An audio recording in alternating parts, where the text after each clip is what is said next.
Hello, ladies and gentlemen, this is Blue Maxima, and it is a glorious day. It is a wonderful day. It is a day filled with light and delight because I'm here playing Halo 3 on PC. Something I have been begging for in varying volumes since the day it came out on Xbox 360. Because Halo 3 is an absolutely wonderful game, and the fact that it hasn't made it to PC before this point is criminal. But the fact that they waited this long actually gives the game a few advantages. Mainly coming out in the middle of a bunch of different things in comparison to when it originally came out. And also maybe we'll be able to see just how interesting this game is against the modern day climate that is video games. With that said though, let's talk about it for a bit. It's a sci-fi first-person shooter. It's set in a world where the Covenant basically has humanity on its last legs. The Covenant are a collection of alien species basically set on wiping us out. And there are these big fat rings hovering just in space, menacingly, that if they go off, they'll kill everything within a few 100,000 light years, and there's enough of them around the galaxy to kill everybody. So, we're fighting them. We're also fighting, apparently, the Destiny set for us. We're also fighting things that can take over alien and human bodies alike and turn them into zombies, which can also come and kill you. And as a result, you, the Master Chief, basically the poster boy for faceless protagonists, gets to go and shoot the crap out of everything. And it is wonderful. Its gameplay still holds up today because it was a very clever idea back when it was made. Mainly its Holy Trinity, which I've seen in multiple discussions about Halo. Yes, I am teabagging the ground. I do that just to show that you can run around while crouching now, which is something you weren't able to do in the original game. But yes, it is an absolutely wonderful FPS because they stuck to what they call the Holy Trinity, which is guns, grenades, and melee. And towards the different amounts of guns, grenades, and melee that you have to use in order for the game to remain varied and interesting. I'm currently playing on Heroic, which is what Bungie always said was the intended difficulty to play Halo on, to still feel like you had a challenge. And they aren't wrong, because I also played this on Legendary when it originally came out in one night, and it wasn't fun. Legendary is never fun. I don't know how people do Legendary All Skulls on. Yeah, screw that guy. I don't know how people do Legendary All Skulls on, but they do. But yes, the combination of the wide arsenal, the great design of everything as much as the geometry and the enemy encounters and just the general balancing of everything available to you makes every individual encounter a challenge. And they also have some fantastic AI, at least on the enemy side. Don't let the AI drive your Warthog, but at the same time, the enemy AI is really good, because even if you consistently restarted a checkpoint, the enemy AI will always act differently. It'll get out of the way of grenades, it'll take cover, it'll give you audio warnings about what it's going to do so you can plan ahead, or at least try and get something resembling a plan going. And the wide variety of enemies helps that out as well. Because you've got, well, despite the fact that Halo 2 had a slightly wider variety of enemies, the amount of work they put into the brutes in Halo 3 makes me prefer them, in my opinion, because the brutes often have very different ways of approaching you. There's so many different kinds of them at different level of strengths, and their weaponry means that any one of them can surprise you in ways that Elites never could, except for the ones that carry gravity hammers, because gravity hammers are impossible to surprise a person with, because they're really big, and they make really big banging noises. But yes, there are a lot of different kinds of brutes. There are also grunts, There are also jackals that can have snipers or plasma pistols with shields or just general carbines. Not to mention all the different vehicles. There's like 7 of them. Not to mention the ones that you get to pilot. And they always create really interesting situations. There's no denying that. Because Bungie, at this point of the game, were really, really good at knowing exactly what amount of enemies, what amounts of vehicles, what amounts of weapons, and what amounts of just general level design to sprinkle in to keep everything interesting. As a result, there is almost no encounter in this game that feels like another one. There's always something unique going on. And throughout the 8 hours that I played through the Legendary campaign, I can safely say I never got bored. And that's really good. There's nothing wrong with not being bored for 8 hours in a game from 2007. These games usually never got beyond 4 or 5, and to be fair, if I was playing on a lower difficulty, it definitely would have been 4 or 5. What I'm trying to say is that Bungie really knew what they were doing, and as a result, the campaign is absolutely great to play through. It's got tons of variety. It's got almost a laser focus. Spartan laser focus. And it just plays so well. It's been 13 years since this game came out and still plays better than half the first-person shooter campaigns that come out on the market today. I don't know how. I don't know how they managed to make something this freaking timeless, but they did. All hail 2007 Bungie. All hail 2007 Bungie.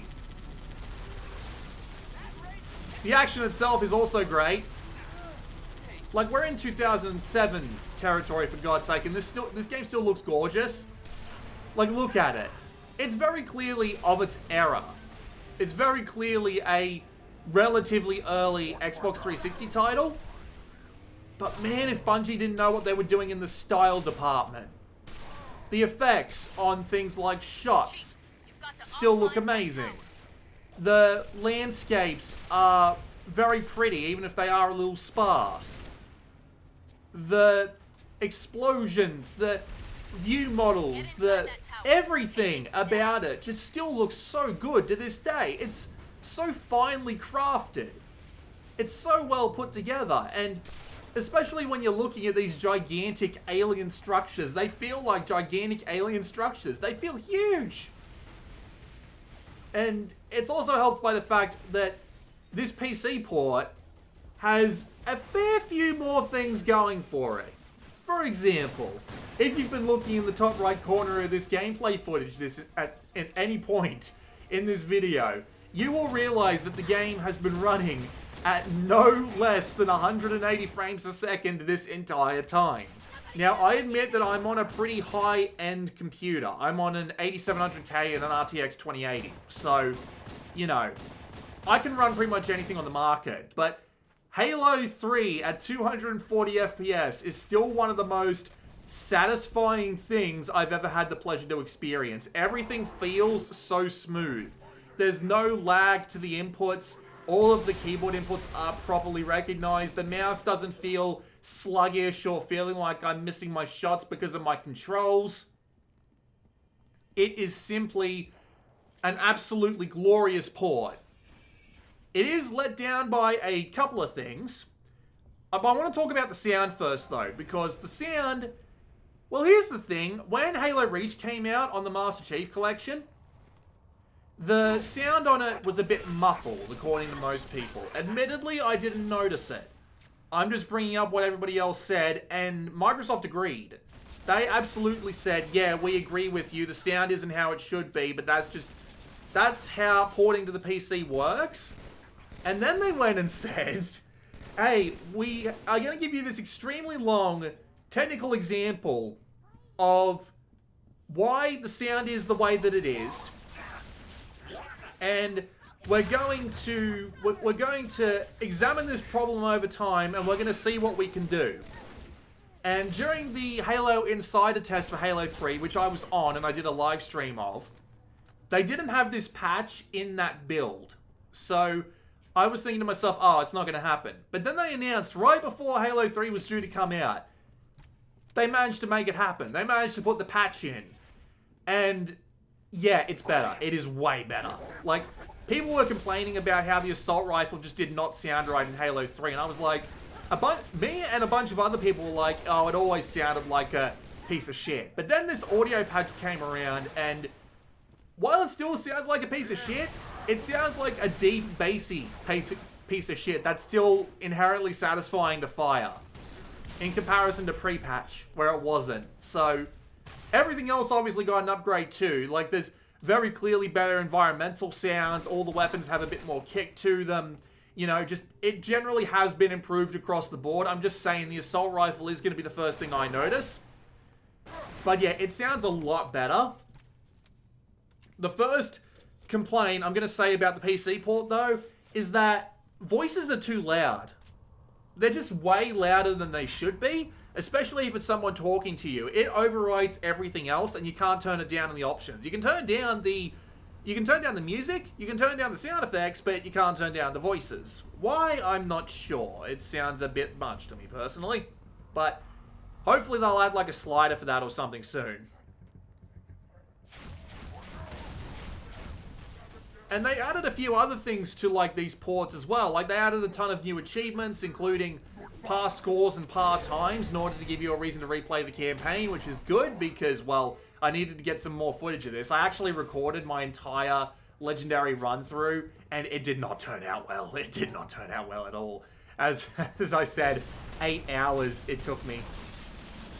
But yeah, they give you a lot of reason to replay, including things like cross-game playlists, where you can just play all the missions that put you in vehicles, or you can play all the missions that had you on foot, or something like that. Which is great. Nothing wrong with that approach at all. And there's weekly challenges now to help you, like, level up and unlock the Season Pass rewards, none of which are for Halo 3 yet specifically. They only just released the Halo Combat Evolved set of special unlocks, which is odd, but okay.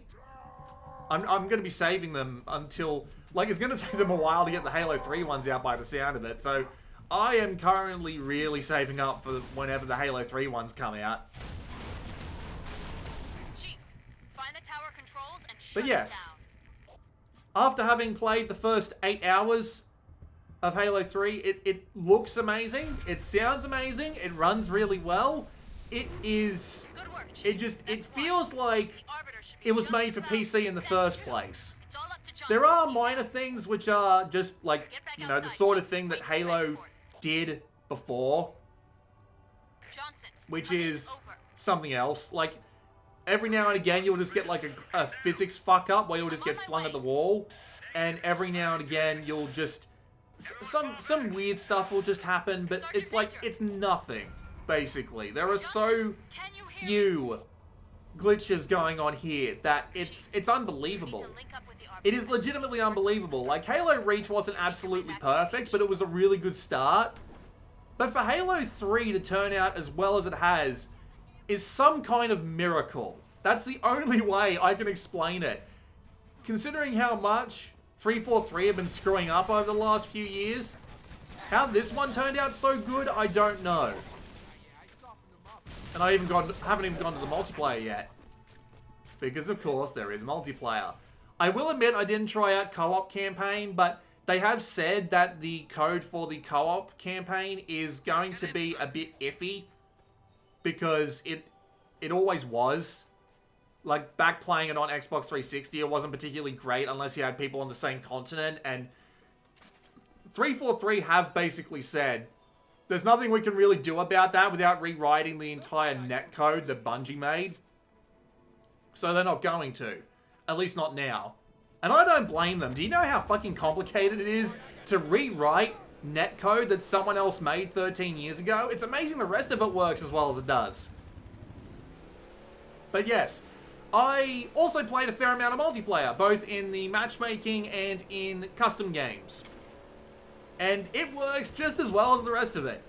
Even in latency. Like, there was no obvious lag going on, because they're hosting the matchmaking on dedicated servers, which is really good, and the servers work fantastically, and they give you a lot of options on what you want to filter out and filter in. Back on Halo 3, it was like, you have to play SWAT, you have to play team doubles, you have to play Action Sack, you have to play Slayer, and you have to play Capture the Flag. You have to play all of them separately. In this, they give you the option of selecting multiple playlists at once, and the only limitation is how many players you can be playing at any one time. So you have to play like 2v2, 4v4, 8v8, free-for-all 8-player, or free-for-all 12-player. You have to select one of those. It's a shame that I can't do all of them at once and just let it throw me in the first match that it finds. But at the same time, that's not exactly something you want to do, because I remember back when I first played, I was playing Halo Reach in multiplayer. And everybody loves SWAT. I don't know what it was about SWAT, but if you had SWAT selected in the matchmaking, it would just endlessly find SWAT forever. I don't know what it was about SWAT, but yeah, it loves SWAT. I don't know why. So it does in this too. Either all the Australians that are on playing Halo 3 at the moment just love SWAT, or I'm just getting really, really unlucky. But yeah, after I deselected SWAT, I had a good few hours of custom games. There was no lag. There was nothing in the way of funkiness with the way the internet worked. There was still that really funny bug where ragdolls would pop in and out of existence every now and again if the connection was a little bit wonky. But Halo 3 used to do that on the 360 as well, so it was great.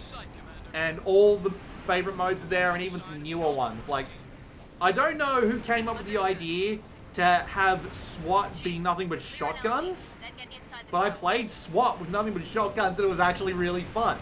It's a shame they did it on Narrows, though. They really should have done it on another map, like on a custom-built map in Forge, like in Sandbox or in Foundry or something like that. Just something that could take more advantage of the fact that, well, it's SWAT with shotguns, and that would have been an absolutely amazing mode. But yeah, I absolutely love Halo 3's multiplayer, and I absolutely believe it's better than Halo 2's, just because of how much more flexible it is. Flexible in custom games, flexible in weapon selection, flexible in map selection, flexible in map making, flexible in in just the amount of things that you can do and see. It's just better at literally everything in comparison to Halo 2. And not to mention in Halo 2, unless you're playing Halo 2 Anniversary, but I don't really like Halo 2 Anniversary if I'm being honest with you. There's just something about it that just rubs me the wrong way. But the thing I really like about Halo 3 versus Halo 2 is that you don't have to learn how to BXR. Because in Halo 2, if you want to play online, if you don't know how to BXR, you're done. You're more or less screwed. Because if you can't BXR effectively, someone will BXR more effectively than you, and it just feels like an arbitrary skill floor lift. I've never liked it when games have done that. It's not Bungie's fault. Well, I mean, it is technically their fault, but they didn't do it on purpose, so I don't blame them. But considering that Halo 3 just doesn't have that, and I don't have to worry about that 3-button combo I have to press every time I get too close to a dude. Not to mention the other one, which was like BXYRR or something like that. Yeah, I just prefer Halo 3 in general for that alone. Like, let alone the variety of weapons, the more in-depth custom games, the ridiculous amount of things that we'll be able to do with it now, because they haven't explicitly given Halo 3 mod support, but you can turn off the anti-cheat and go for it. And you know what? I have no problem with that. Like, imagine if more games would just let you turn off like, I know it's nothing in comparison to, like, a dedicated mod platform, but it's still absolutely fine to at least say to us, hey, here you go. We'll just let you turn the anti-cheat off and you can figure out the rest yourself. And I don't mind that one bit.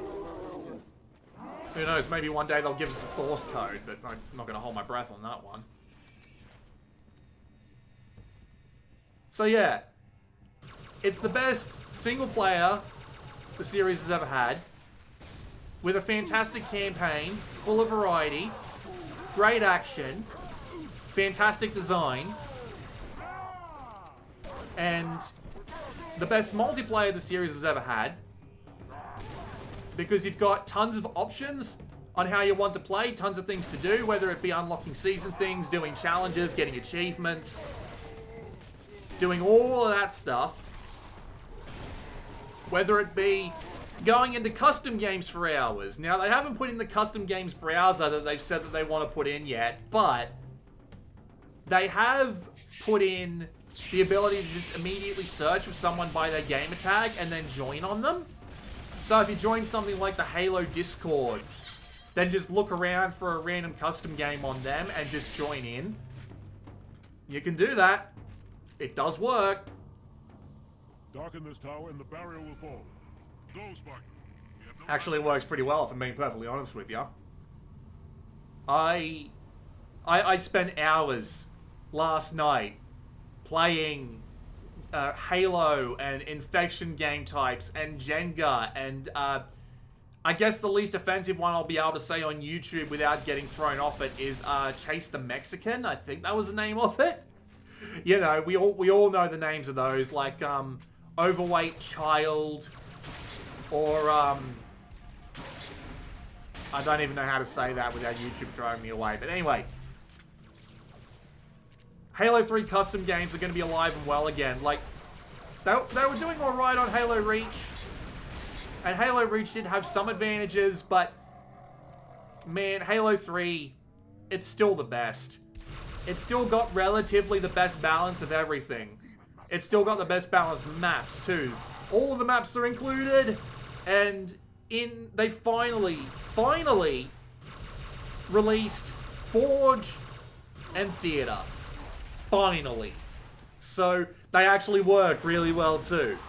Like, I tried them for a little bit. Forging and Theater was never quite my thing, but I tried them for a little bit. I tried the what's it called? I tried the key bindings. I tried just, you know, generally fiddling around with stuff. And they've even added things to this version of Forge too. They've massively increased the amount of objects you can put on a map. They have made it so that you can freeze objects in midair instead of relying on physics glitches.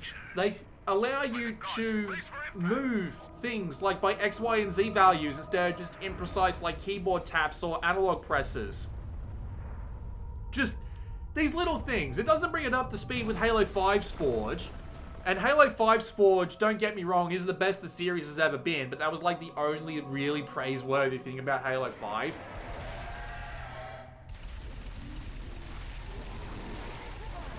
But it's still enough to let people have that old creative spark back.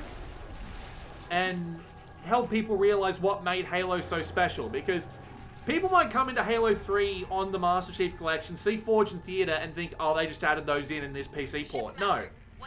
On console, in 2007, they had really well-recorded demos. Well, I say demos, that's an old PC gaming term in that sense, but they recorded all of the games you played, they recorded all of the things that you could do, and played them back in the engine so that you could make anything from machinima to montages. And they made it so that you could modify object placements, spawn placements, and just general rules of the map so that you could make whatever kind of map you wanted. In 2007, although it might be getting towards 2008, 2009 in the case of the later maps, but it's such an amazing package. Like, even today, the package that Halo 3 would offer is still amazing.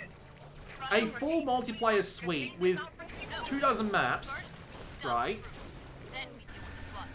A full campaign with like 4 hours of game time, but plenty of reasons to go back and replay that on higher difficulties, to get faster times. Like, in order to get one of the nameplates, you need to beat all of Halo 3's missions on Legendary within 3 hours, and I managed 8. So, that's not going to be fun. But they give you things like achievements and things to go for to just give you that reason to keep coming back. You've got one of the widest varieties of custom games that the world has ever seen, outside of a ridiculous amount of, like, modes and just general, like, quality in the way of multiplayer experiences. Plus, you have the ability to make your own maps in, like, the Forged Canvas maps, which just let you plop down all sorts of objects anywhere and just make your own map from scratch, more or less. Mostly less, but it's like, it legitimately lets you make any layout you want, which I think is the big kicker. So you could remake, like, say, some of the GoldenEye 007 or Perfect Dark maps if you wanted to. You could make something entirely ridiculous if you felt like it.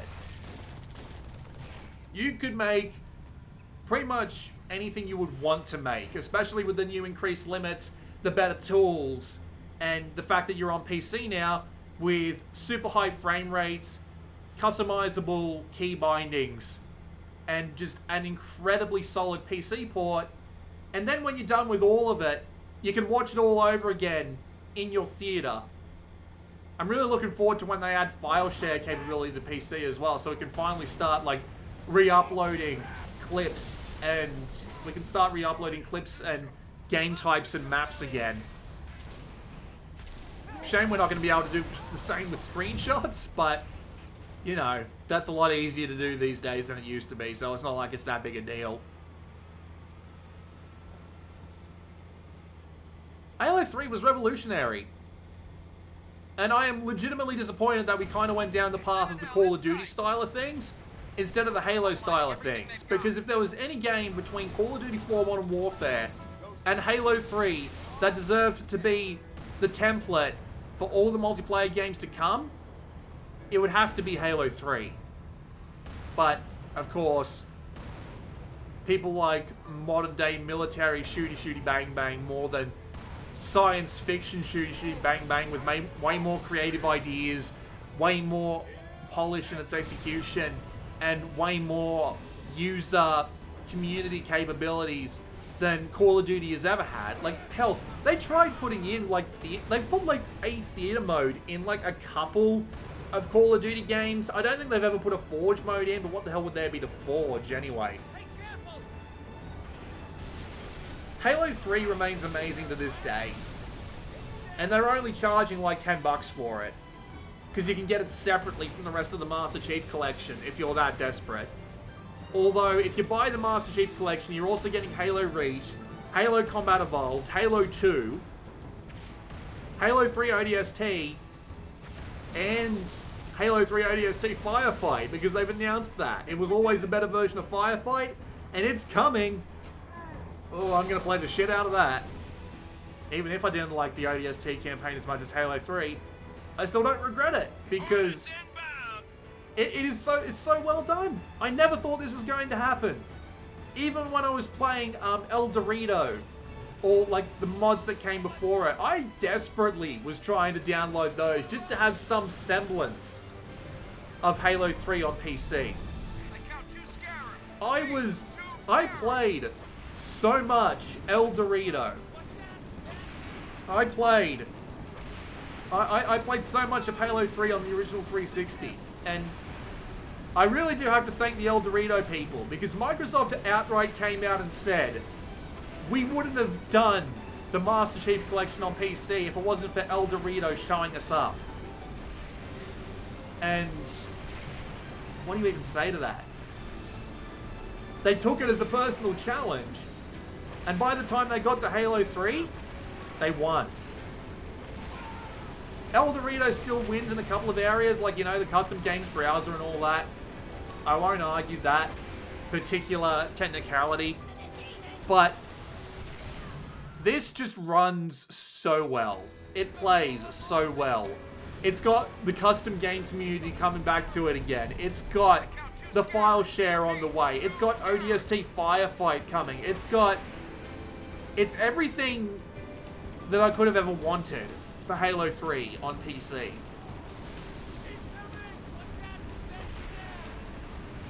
And that's the greatest gift of all. Considering it's like 2 weeks until my birthday, the day that I record this, I'll take it as an early birthday present. I will absolutely take it as one. It's real, folks. It's been 13 years, but it's real. And I can wholeheartedly recommend Halo 3 on PC. There is so little that's wrong with it. The one major thing that everyone is bringing up is the fact that the hit detection seems to be a little bit off. Not something I've noticed personally, but Microsoft said in a blog post that they were going to try and fix it, but they wanted to tell you why it was so difficult, and it was even longer than the article explaining what the problem was with the sound. So we can at least say that they give a shit. We can at least say that they're probably going to do something to help the hit reg. This... Well, I didn't believe them. When they said Halo 3 was going... when they said Master Chief Collection was going to come out on Halo... was going to come out on PC. It was going to come out on Steam. It was going to roll out game by game. It was going to get better game by game as we figured out what we were doing with the engine. They were going to backport certain improvements once they had figured them out, and they were just going to continue to bring Halo... They were just going to continue to fix it and fix it and fix it until it was done. And they have surpassed all expectations of them not doing that. They have been working on this from day one, from release day one, and even now, despite the fact that Halo Reach was the first game to come out, it got that audio patch that Halo 3 got, and it, according to the community anyway, as I said, I didn't pay attention that much, but according to the community, it's helped tremendously. So what do you even say? I can't call Microsoft liars anymore. After having bought the Master Chief Collection on Xbox One and having bought an Xbox One, just to support bringing the Halos up to modern day standards, and it being an absolute disaster, and then just fading into the background for a while and saying, and not saying anything until the Xbox One X came out, and they were like, you know, we should probably fix this. And well, to be fair, they kind of did, mostly did. And then they said, we're going to bring it to PC. I didn't want to hold my breath. I didn't want to be hopeful. But they did it. They legitimately did it. And I could not be happier. I'm going to shut up and stop gushing because there's not much of this video footage left to go. But it's amazing. It's an amazing game. It got an amazing port. They've committed themselves to fixing the issues that are left over. And that they seem to be telling the truth. There is no reason to not believe Microsoft when they say that. And considering that you only have to spend $10 if you just want Halo 3, why the hell haven't you done it yet if you have a PC? You don't even need a very good PC. So, go get it. It's $10. If you have a computer with a decent GPU in it, and trust me, people who watch this channel probably know what the meaning of decent is, but it's not a hard game to run at all. Go get it. Please, support this. Support the legitimate, full-hearted effort that they've been putting into it. I'm going to be playing it as my take-a-break game for a really long time. This has been Blue Maxima, and I'll see you all next time.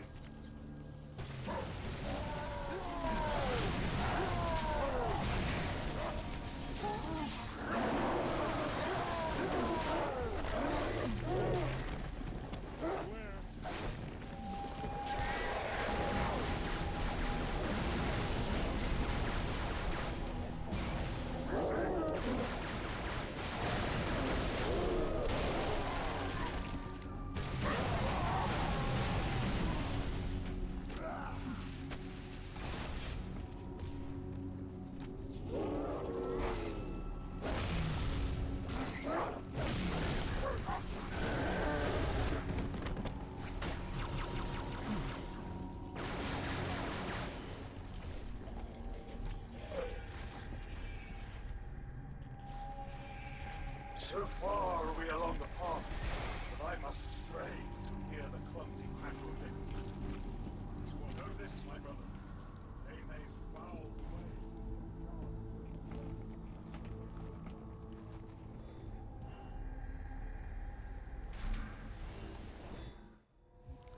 I can barely keep hold of her, Chief. There's no way I can pick you up. Head back to the lift. Find a way down.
I can barely keep hold of her, Chief.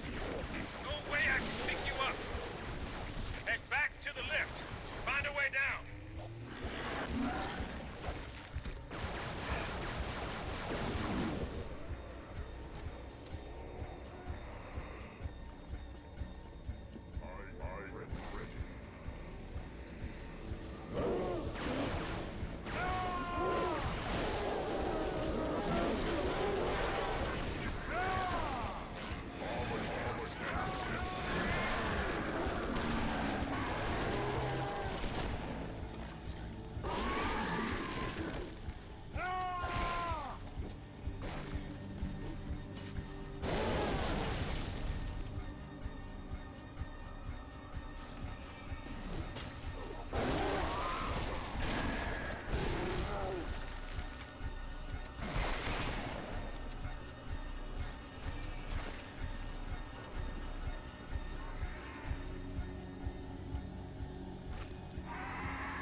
We're allies.